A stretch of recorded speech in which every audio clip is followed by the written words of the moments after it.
All right, so yesterday you guys reviewed volume using the Ed puzzle, and today we're going to be talking about volume that you need to extend upon now that we're in 6th grade. So in 5th grade you learned about basic volume, which is what you reviewed yesterday, and now today we're going to get into the 6th grade part of volume, which is being able to use or calculate volume with fractions.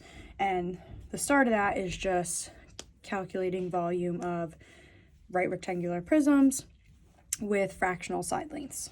Okay, so just like yesterday, and what we should hopefully know by now, our formula for volume is V equals length times width times height. Okay, so we know that volume is the inside space of a shape. Let me get my other marker. This one. Okay, so volume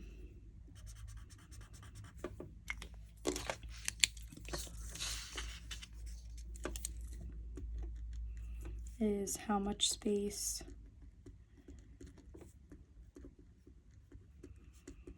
is inside a 3D shape. Okay, and in 6th grade, all we have to do that with is rectangular prisms, okay, or cubes. So again, volume equals length times width times height. I'm going to use blue because I only have orange, yellow, and blue highlighters with me right now. But if you want to use pink instead like we normally would, you can. But this is really important because this is our volume formula.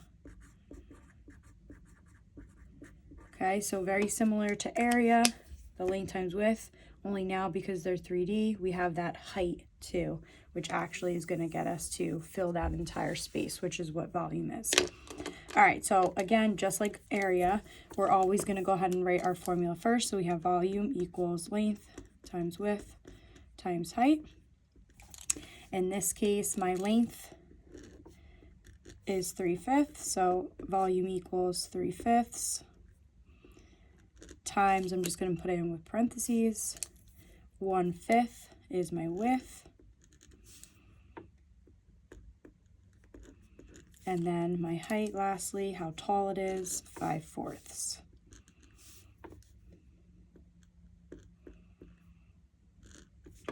Okay, so just like we can cross simplify when we're working with multiplying two fractions like we did in the beginning of the year, we can also do it if we're working with 3. So you can just pick any two. So if we look at these two, if I look at my cross simplification, so 1 and 5, nothing I can do. 3 and 5, nothing I can do.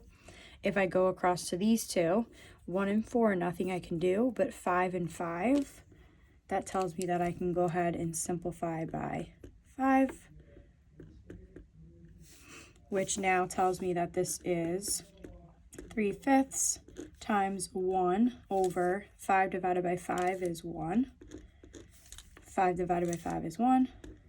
And then the 4 I didn't change. So as we can see, when I multiply that, I have a lot simpler fractions now, especially because I have the 1 over 1 here. And then again, we can just multiply straight across. So 3 times 1 times 1, I get 3. 5 times 1 times 4, I get 20. And I can check that fraction to make sure that there's nothing I can simplify any further in case I forgot anything up over here. But we know that there's nothing I can skip count by. That'll say 3 and 20, so that means I'm done. And then my unit is centimeters. And area, we multiply a length and a width, which is why it's squared. But for volume, we multiplied a length, a width, and a height, so it's cubed. And that's it, we're done. Okay, so very similar to what you did yesterday, you're just multiplying the 3 values. Only difference is now it's fractions. So if we look down at this one, again, my first step, write out my formula. I can identify my length is 1. My width is 2 2/3. And my height is 2/3. Okay, so if I look here, obviously 1 times anything is just going to get you whatever the second number is. So that 1 doesn't actually matter, okay? So if we do 1 times 2 2/3, we get 2 2/3. And we still have this other 2/3 that we need to multiply with. So now I have 2 2/3 times 2 2/3, but we can't multiply a mixed number with a fraction, so we first need to convert this into a improper fraction.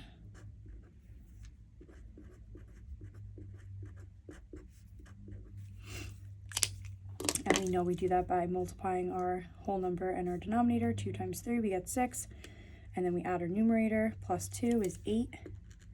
Keep the denominator 3. So 2 2/3 is equal to 8/3. So now I have volume equals 8/3 times 2/3.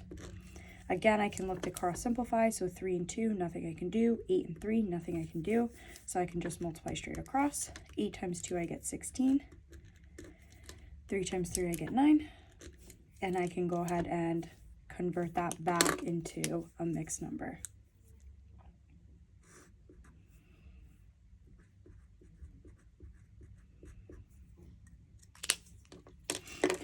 If I skip count by 9, 9, 18, it only goes into 16 one whole time. 16 minus the 9, that means I get 7 left over. Denominator stays 9. So 1 and 7/9, so it's all simplified, it's converted, it's good to go. Again, my unit is centimeters. And again, I multiplied a length, a width, and a height, which means that it's cubed. And that's it, okay? So that's your mini lessons for today. Again, we've been doing them long enough that you have your own highlighters. If there's anything else that you want to add or color code so that you can make the notes yours to be able to study more easily, feel free. Okay, once you're done with that, that can go into your binder. And then the next sheet that is attached is your independent work that you're going to complete for the day. Okay, so I put a blank piece of paper also attached. All of your work can go on this sheet because obviously there's no room to show your work here. So only thing that should be going on this is your final answer next to each problem. And then all of your actual work can be shown here. Again, it should have your name, date, title, and then I want to see it numbered out. Show your work, draw a line.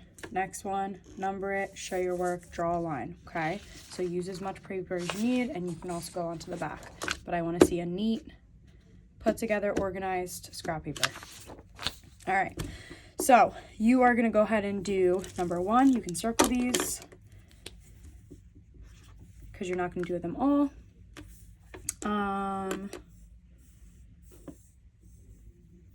Let's see.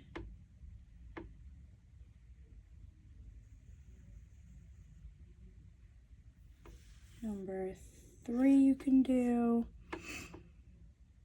And then let's do number 4, number 5, number 7, and 8.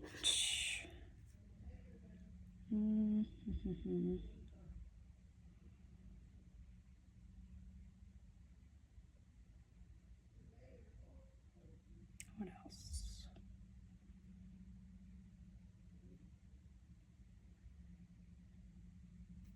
Let's try to do number 10. Okay, so you just need to do those 7 questions. So number 1, number 3, 4, 5, 7, 8, and 10.